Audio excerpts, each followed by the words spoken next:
السلام علیکم ورحمۃ اللہ وبرکاتہ۔ حضرت سیدنا حسین رضی اللہ عنہ خاندان نبوت کا حسین ترین پھول ہے۔ حضرت حسین رضی اللہ تعالیٰ عنہ کی پیدائش کب ہوئی؟ کون سے سن ہجری میں ہوئی؟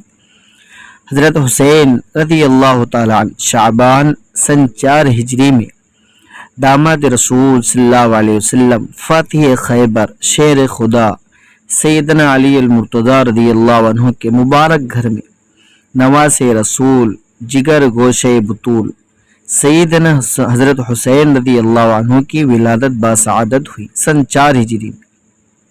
حضرت علی رضی اللہ تعالیٰ عنہ ان کا نام حرب رکھا، حضور صلی اللہ علیہ وسلم نے ان کا نام بدل کر حسین رکھا۔ پیرے نانا جان سرکار دو عالم صلی اللہ علیہ وسلم نے پھول جیسے خوبصورت نواسے کو گود میں لیا اور آپ صلی اللہ علیہ وسلم نے حضرت حسین رضی اللہ عنہ کے کانوں میں اذان دی، دست مبارک سے اپنے ہاتھ سے شہد چٹایا، خوب دعائیں دی اور حسین نام رکھا۔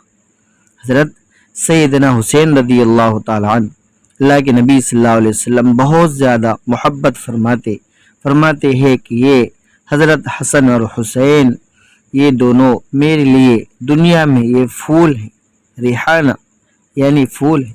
آپ صلی اللہ علیہ وسلم روزانہ حضرت فاطمہ کے گھر ان سے ملاقات کے لیے جاتے۔ ان کے والد کا نام حضرت علی رضی اللہ تعالی عنہ ہے، والدہ کا نام حضرت فاطمہ الزہرا رضی اللہ تعالی عنہ ہے۔ حضرت امام حسین رضی اللہ عنہ سن 61 ہجری میں میدان کربلا میں جمعہ کے دن ان کو شہید کر دیا گیا تھا۔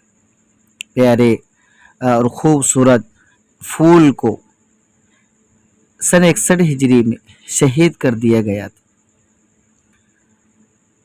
اللہ کے نبی صلی اللہ علیہ وسلم انہیں بڑا پیار دیتے تھے، وہ آپ کے کاندھوں پر بیٹھ جاتے اور جب وہ آتے تو خطبے کے لیے اللہ کے نبی خطبہ دیتے تو ان کی وجہ سے ممبر سے نیچے اتر جاتے تھے۔ حضرت سیدنا حسین اور حسن رضی اللہ تعالیٰ عنہ کی